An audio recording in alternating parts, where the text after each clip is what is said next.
அடுத்தவங்க செப்பலை நம்ம யூஸ் பண்ணா யோகமா யோகம் இல்லையா?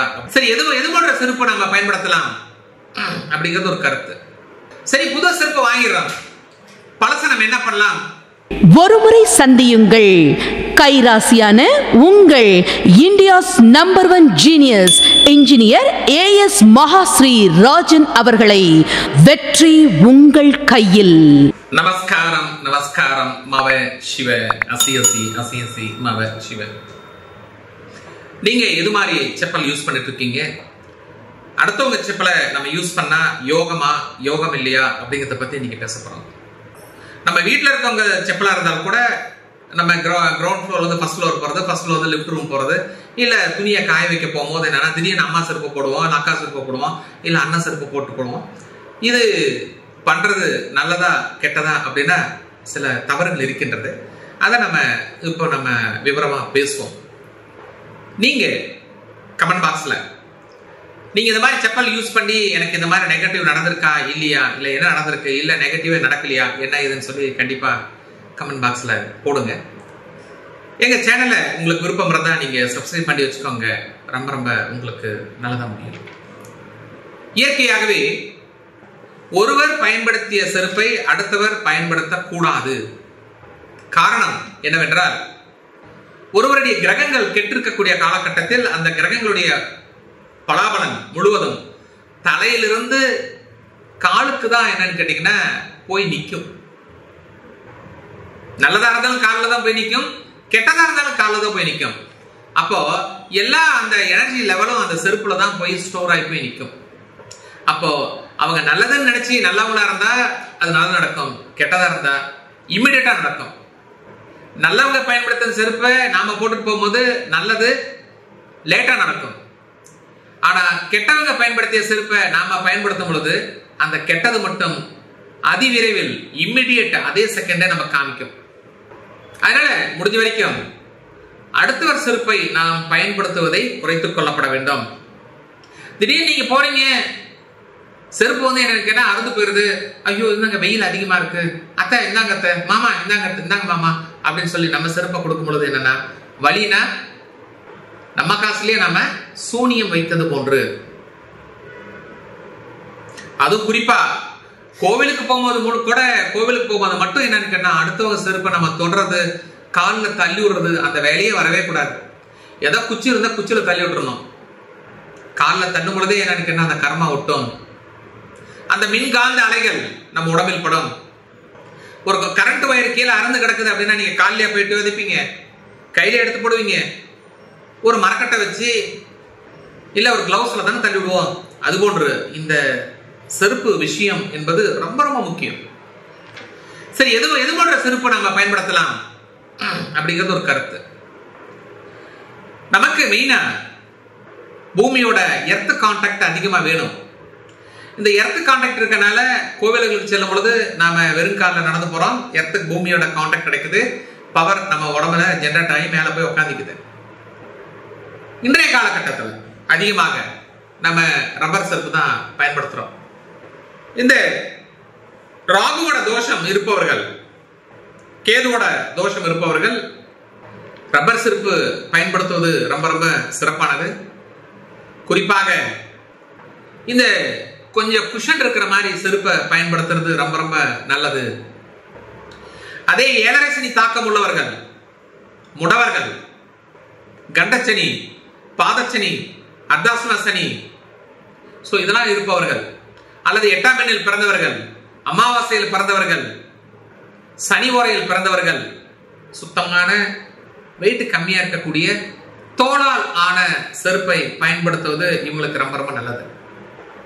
இந்த சுக்கிரதசை ஒருத்தர் நடந்துட்டு இருக்கு, சுக்கிரதசையில சுயபக்தி நடந்துட்டு இருக்கு, அது சுக்கிரதசையில சுக்கிரன் உட்கார்ந்து இருக்காரு என்று பார்க்கப்படும் பொழுது இவர்கள் இந்த ஹீல்ஸ் வச்ச கேட் வாக் மாதிரி 2 இன்ச்சு 3 இன்ச்சு இருக்கிற மாதிரி செப்பலை வந்து பெண்கள் பயன்படுத்தும் பொழுது இவர்களுக்கு யோகம் அதிகமாகிறது. யோசனை பண்ணி பாருங்க.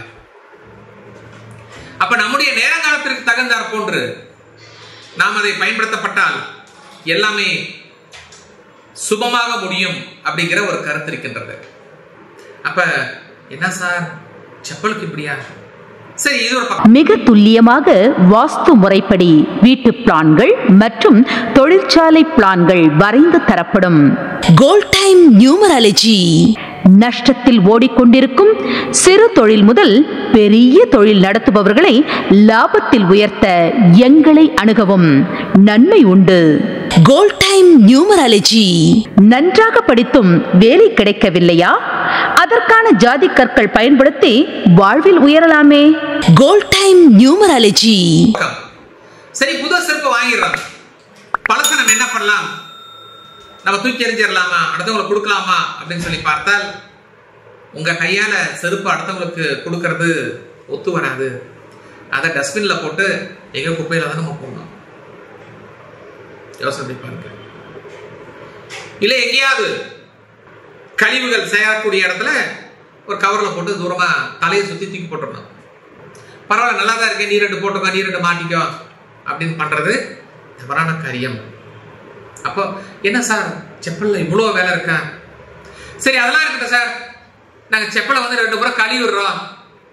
அந்த செப்பல் மேலே 2 விளக்கு மாத்துல 2 அடி அடிச்சுட்டு அதுக்கப்புறமேட்டு நாங்கள் பயன்படுத்திக்கிறோம் அப்படின்னு சொல்லி பார்த்தால், அது சுத்தமாக கழுவப்பட்டு விளக்கு மாத்துல 2 அடி அடிச்சுட்டு அதன் பிறகு 25% வந்து என்னன்னு கேட்டு நம்ம பயன்படுத்தலாம். இது வழியே இல்லை அப்படின்னு சொல்றவங்களுக்கு, எந்த விதமான வாய்ப்புகளே இல்லை அப்படிங்கிற பட்சத்துல நீங்க பயன்படுத்திக் கொள்ளலாம். அதனால இந்த செப்பல் வாங்கிறது, செருப்பு வாங்கிறது, போறது வரதெல்லாம் சனிக்கிழமை அன்று சனி ஓரையில் வாங்கப்படும் பொழுது என்னது ரொம்ப ரொம்ப நல்லா இருக்கும். ஆனா செருப்பு மட்டும் நாம சுக்கிர ஓரையில் வாங்குவதோ, புதன் ஓரையில் வாங்குவதோ, குரு ஓரையில் வாங்குவதோ கூடாது. யோசனை பண்ணி பாருங்க. அதுவும் நாம கடையில போய் செருப்பு வாங்கும் போது குரு ஓரையில் ஒரு செருப்பு வாங்கிட்டோம் அப்படின்னா பொழுதுனிக்கு நம்ம கோயிலுக்கு போயிட்டு வந்துட்டு இருக்கணும். ஆனால் கடவுளுடைய அனுகிரகம் கிடைப்பது சற்று கடினம். பாருங்க எப்படின்ட்டு. குறிப்பாக நம்ம செருப்பு வாங்க போகும்பொழுது கண்டிப்பாக என்னது, வஸ்திரம் வாங்கக்கூடாது. அப்ப செருப்பு மட்டும் தனியாக வாங்கப்பட வேண்டும். இந்த செருப்பு வாங்கும் போதும் தனியாக வாங்கப்பட வேண்டும். எண்ணெய் வாங்கும் பொழுதும் தனியாக வாங்கப்பட வேண்டும். வீட்டுக்கு வெள்ளிக்கிழமை இன்னைக்கு சுக்கிர வரையில் கல்லுப்பு வாங்குவதா இருந்தாலும் தனியாக வாங்கிட்டு வீட்டுக்கு கொண்டாங்க. அது கூட வேற எந்த பொருளும் சேர்த்து வாங்குவதை சற்று குறைக்கப்பட வேண்டும். ஆகவே எல்லாமே நம்ம கையில தான் இருக்கு. சின்ன சின்ன விஷயங்கள், இந்த சின்ன சின்ன விஷயங்களை நாம தெரிஞ்சு அதற்கு தகுந்த மாதிரி அந்தந்த காலகட்டத்தில் அந்தந்த பொருட்களை நீங்க ஒரே ஒரு முறை நான் சொல்லியிருக்க அந்த கான்செப்டை பயன்படுத்தி வாங்கி பாருங்க. 200% உங்களுக்கு சக்சஸ் கிடைக்கும். அந்த சக்சஸ் கிடைச்சோன்னு மறக்காம உங்களுக்கு தெரிஞ்ச ஒரு 10 நபர்களுக்கு நீங்க அதை சொல்லுங்க.